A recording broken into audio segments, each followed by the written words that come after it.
बिस्मिल्लाहिर्रहमानिर्रहीम अस्सलामु अलैकुम।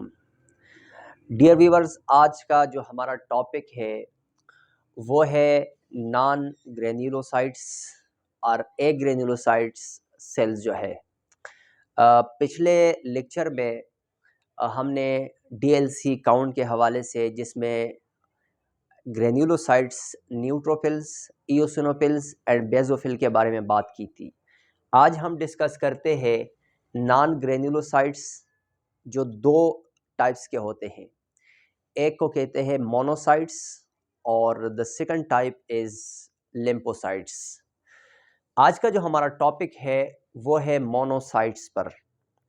हम मोनोसाइट्स के हवाले से बात करेंगे और डिस्कस करेंगे कि मोनोसाइट्स क्या है, और मोनोसाइट्स जब सर्कुलेशन से टिश्यू में ट्रांसफ़र हो जाते हैं तो फिर मोनोसाइट्स का और क्या नाम होते हैं टिश्यू में, और मोनोसाइट्स का नॉर्मल रेंज क्या है, मोनोसाइटोसिस क्या है, मोनोसाइटोपिनिया क्या है, और मोनोसाइट्स के फंक्शन क्या है। आज हम ये डिस्कस करेंगे।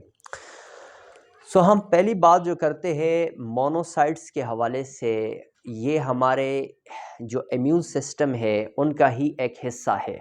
जैसे हमने पिछली वीडियो में बाकी सेल्स के हवाले से बात की कि उनकी फंक्शन क्या है, तो जो मोनोसाइट्स है इसको कहते हैं मैक्रोपेजेस। अब मोनोसाइट्स कब कहते हैं और मैक्रोपेजेस इसको कब कहते हैं, ज़रा इसको डिस्कस करते हैं। ओके। जो मोनोसाइट्स बल्कि ब्लड सेल्स बनते हैं बोन मैरो में, तो ये मैंने एक सिंपल सा डायग्राम में शो करवाया है कि ये बोन मैरो हाउस है।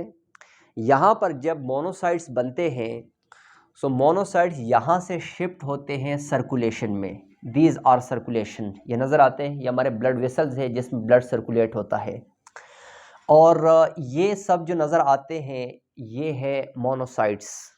ओके।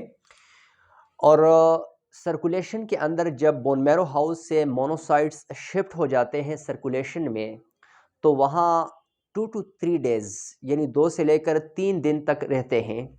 बाकी ये टिश्यू में ट्रांसफ़र होते हैं। सर्कुलेशन में भी ये अपना रोल प्ले करता है, यानी फ़ाइट करता है इन्फेक्शंस इन्वेडर्स के ख़िलाफ़, पैथोजन के ख़िलाफ़, माइक्रो ऑर्गेनिज़म के ख़िलाफ़, उसके अगेंस्ट ये अपना जो रोल है वो प्ले करता है। लेकिन बॉडी के मुख्तलिफ टिश्यू में, मुख्तलिफ पार्ट्स में जाके, डिफरेंट पार्ट्स में जाके भी अपना जो रोल है वो प्ले करता है, यानी अपना फंक्शन परफॉर्म करता है। तो जो मोनोसाइट जब सर्कुलेशन में आते हैं और जनरल सर्कुलेशन से जब ये शिफ्ट होते हैं बॉडी पार्ट्स में या टिश्यू में, तो उनके नाम पर चेंज हो जाते हैं। फिर ये मोनोसाइट्स नहीं होते, यानी मोनोसाइट्स तो होते हैं लेकिन इनका नाम फिर टिश्यू में इसका है मैक्रोपेजेस। ओके। सर्कुलेशन में नाम है मोनोसाइट्स, जब ये शिफ्ट होते हैं टिश्यू में तो वहाँ पर नाम चेंज हो जाता है मैक्रोपेजेस। अब हम यहाँ पे कुछ लोकेशंस ऐसी है, कुछ टिश्यू ऐसे हैं कि जहाँ पर अगर मोनोसाइट शिफ्ट हो जाए तो फिर उसका नाम क्या होता है, ज़रा देख लीजिएगा। ये सेंट्रल नर्वस सिस्टम में जब मोनोसाइट्स आ जाते हैं so this is called microglia. उसको क्या कहते हैं? माइक्रोग्लिया। और जब लंग्स में शिफ्ट हो जाते हैं तो लंग्स के अंदर इसको कहते हैं अल्वियोलर मैक्रोपेजेस। अल्वियोलर मैक्रोपेजेस कहते हैं। अल्वियोलाई में ये मैक्रोपेजेस होते हैं और इसका नाम है अल्वियोलर मैक्रोपेजेस। ओके। जब लीवर में सर्कुलेशन से आ जाते हैं तो लीवर में मोनोसाइट्स का नाम है कॉफर सेल्स। ये देखें, ये कॉफर सेल्स है। ओके। जब ये सेल्स सर्कुलेशन से स्किन में आते हैं तो इनका नाम है लैंगरहैंस सेल्स। लैंगरहैंस सेल्स यानी मैक्रोपेजेस। जब मोनोसाइट्स किडनी में आते हैं तो इनका नाम क्या होता है? Mesangial cells. मेसेंजियल सेल्स या मेसेंजियल मैक्रोपेजेस। ओके। और जब बोन्स में ट्रांसफ़र होते हैं या शिफ्ट होते हैं सर्कुलेशन से तो इसका नाम होता है ओस्टियोक्लास्ट। तो ये सारे जो नाम हैं मोनोसाइट्स के टिश्यू के अंदर, ये मैक्रोपेजेस होते हैं जो डिफरेंट नाम से हमने डिस्कस किया और इसके डिफरेंट नाम थे। बाकी पार्ट्स में भी जाते हैं, काफ़ी सारे नेम हैं, लेकिन हमने ये डिस्कस किया। ओके, अब हम नॉर्मल रेंज की बात करते हैं। इनकी जो नॉर्मल रेंज है वो 2 to 10% है। 2 से लेकर 10% तक ये ब्लड में प्रेजेंट होता है मोनोसाइट्स। और इनकी फंक्शन क्या है? फंक्शन इसका बहुत ज़्यादा वाइटल फंक्शन है। इनका पैगोसाइटिक सेल्स है। जो मोनोसाइट्स होते हैं ये पैगोसाइटिक सेल है, और एक और फंक्शन इसका है कि एंटीजन प्रेजेंटिंग सेल है। लेकिन हम अभी पैगोसाइटोसिस की बात करते हैं कि जो मोनोसाइट्स है ये पैगोसाइटिक सेल होते हैं। पैगोसाइट्स का मतलब ये है कि ये खाने वाले सेल है, यानी ये मुख्तलिफ़ किस्म के बैक्टीरिया को, माइक्रो ऑर्गेनिज़म को, पैथोजन को, वायरस को, फंगल को, इन सब चीज़ों को खा जाता है, यानी उसके डिस्ट्रॉय कर लेता है, इनके साथ फाइट करता है और हमें इन्फेक्शन से बचाता है। तो ये जो इम्यून सिस्टम में इसका जो रोल है जब वो प्ले करता है, और किसी भी माइक्रो ऑर्गेनिज़म के अगेंस्ट जब ये फाइट करता है, उनके ख़िलाफ़ लड़ते हैं सर्कुलेशन में या टिशू में, तो वो उसको इन्गल्फ करते हैं, यानी उसको खाते हैं, तब इसको पैगोसाइटोसिस कहते हैं। और इन्हीं मोनोसाइट्स को कहते हैं पैगोसाइटिक सेल्स, और ये पैगोसाइटोसिस करते हैं। ओके, ये हमारे बॉडी में कुछ ऐसे सेल्स जो डेड हो जाते हैं, जैसे कि 120 डेज़ के बाद आरबीसीज, रेड ब्लड सेल हो गए, प्लेटलेट्स हो गए, या वाइट ब्लड सेल, ये जब अपना फंक्शन परफॉर्म कर देते हैं या इसका टाइम पूरा हो जाता है, तो ये हमारे बॉडी में फिर किसी काम के नहीं रहते, तो ये इनको खा जाते हैं, इनको इनगल्फ करते हैं, पैगोसाइटोसिस करता है।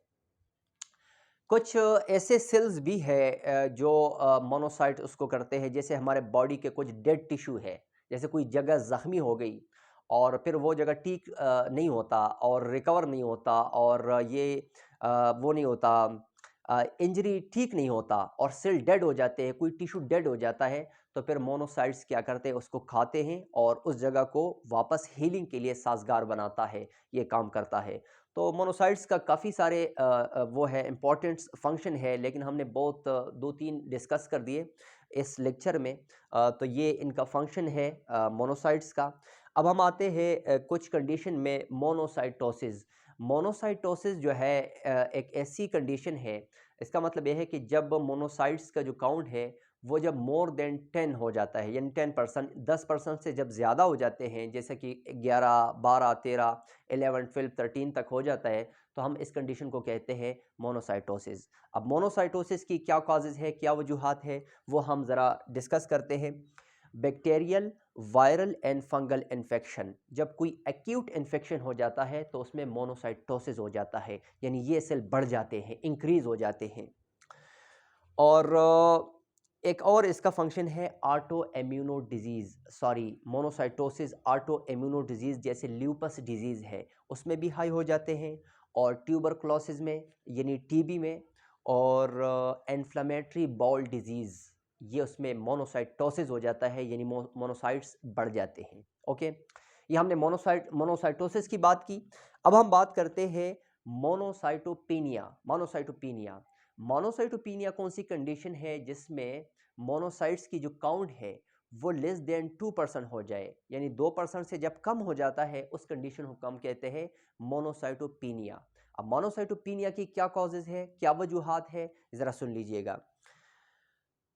The first one is chemotherapy. जब किसी पेशेंट की केमोथेरापी और रेडिएशन चलती है तो उसमें मोनोसाइटोपेनिया हो जाता है, यानी ये सेल्स कम हो जाते हैं। बोन मैरो डिसऑर्डर, जब बोन मैरो की कोई डिजीज़ हो उसमें ये मोनोसाइटोपेनिया हो जाता है। थर्ड नंबर पे HIV एड्स, मतलब एड्स की बीमारी में मोनोसाइटोपेनिया, यानी ये सेल कम हो जाते हैं। और 4 नंबर पे है सेप्सिस। सेप्सिस में भी मोनोसाइटोपेनिया हो जाता है। ये आज का हमारा टॉपिक था मोनोसाइट्स पे। और आपको अगर हमारी वीडियो अच्छी लगी है तो काइंडली हमारी इस पेज को फॉलो करें, लाइक करें, और हमारी इस चैनल को सब्सक्राइब करें। मिलते हैं अगली वीडियो में। बहुत शुक्रिया, थैंक यू।